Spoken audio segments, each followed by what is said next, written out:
Hi అండి, welcome to Parvati mini vlogs. ఈరోజు నేను మీకు గోరు చిక్కుడుకాయతో ఒక మంచి రెసిపీ చూపిస్తానండి.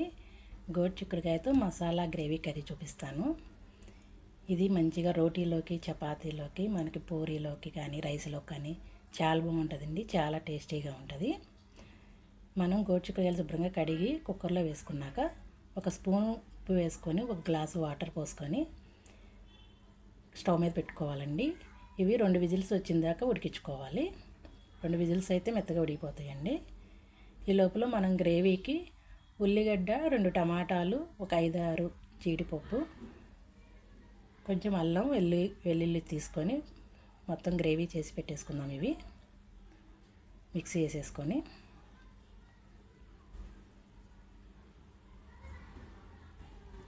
ఈ లోపల చిక్కుడుకాయలు కూడా ఉడికిపోయినాయండి. ఇవి తీసేసుకొని వడగిన్నెలో వేసేసుకుందాం. మనకి పేస్ట్ కూడా రెడీ అయిపోయింది. మిక్స్ చేసుకున్నాం. ఈ చిక్కుడుకాయలకి మనకి మామూలు చిక్కుడుకాయలకి ఎలా సైడ్న నార వస్తుందో ఈ గోరు చిక్కుడుకాయలు కూడా ఉడకబెట్టాక ఇలా వస్తుందండి. వీటిని శుభ్రంగా తీసేసి పక్కన పెట్టేసుకుందాము. గోరు చిక్కుడుకాయలు మీకు కావాలంటే చిన్న చిన్నగా కూడా చేసుకోండి ముక్కలు. నేను ఇట్లా సగం సగం చేసుకున్నాను ఒక చిక్కుడుకాయ. ఇదంతా ఇట్లా శుభ్రంగా నారంతా తీసి పక్కన పెట్టేసుకోవాలండి. ఇవన్నీ మంచిగా తీసుకొని పక్కన పెట్టేసుకుందాము. ఇప్పుడు ఇక మనం స్టవ్ మీద బాండీ పెట్టేసుకొని నూనె వేసేసుకుందామండి. నూనె వేడెక్కాక మనకి మామూలుగా కస్తూరి మెంతి ఉంటుంది కదండి, అది అందరూ కస్తూరి మెంతి లాస్ట్లో వేసుకుంటారు. కానీ కస్తూరి మెంతి ఫస్ట్లో వేసుకుంటే మంచి ఫ్లేవర్ ఉంటుంది, మంచి టేస్ట్ ఉంటుందండి. ముందు కస్తూరి మెంతి వేసేసుకుందాము. తర్వాత పచ్చిమిర్చి కూడా వేసుకున్నాక కరివేపాకు వేసుకొని ఆనియన్స్ కూడా వేసేసుకుందాము. ఆనియన్స్ అంతా మంచి పంచి వాసన పోయేదాకా వేపుకోవాలండి. మంచి బ్రౌన్ కలర్ వచ్చేదాకా ఆనియన్స్ని వేపుకుందాము.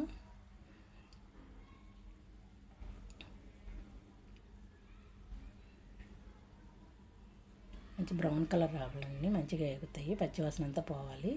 ఇందులో కొంచెం పసుపు వేసుకొని వేపుకుందాము. ఇప్పుడు ఇందులోనే మనం రెడీ చేసి పెట్టుకున్న టమాటా పేస్ట్ ఉంది కదా, అది కూడా వేసేసుకుందామండి. ఈ టమాటా పేస్ట్ కూడా కొంచెం వాటర్ వేసుకొని కొంచెం పచ్చివాసన పోయేదాకా వేపుకోవాలండి.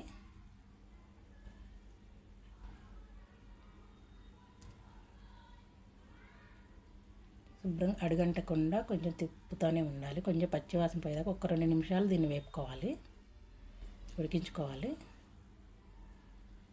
ఇప్పుడు ఇందులోకి మనం ఉప్పు, ఒక 2 స్పూన్లు కారం వేసుకుంటున్నాను. తగినంత ఉప్పు వేసుకోండి. ఒక 2 స్పూన్లు ధనియాల పొడి వేసుకోండి. నేను ఇందులోనే దాల్చిన చెక్కను, లవంగాలు వేసుకొని పట్టుకున్నానండి ధనియాల్లో. మీ దగ్గర ఒట్టి ధనియాల పొడి ఉంటే కొంచెం గరం మసాలా కూడా వేసేసుకోండి. అన్నీ వేసుకొని మంచిగా కలిపేసుకుందాము.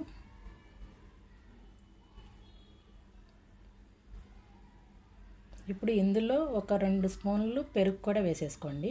గ్రేవీ మంచిగా వస్తుంది. పెరుగు కూడా వేసేసుకొని కలిపేసుకొని ఒక గ్లాసు వాటర్ పోసుకోండి. ఇందులో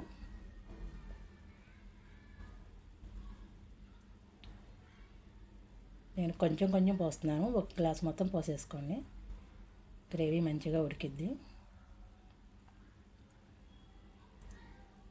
వాటర్ పోసుకున్నాక శుభ్రంగా కలుపుకున్నాక మనం తీసి పెట్టేసుకున్న చిక్కుడుకాయలు ఉన్నాయి కదా, అవి కూడా వేసేసుకొని మంచిగా కలుపుకొని మూత పెట్టేసుకొని మీడియం ఫ్లేమ్లో ఒక 10 నిమిషాలు ఉడికించుకుందామండి.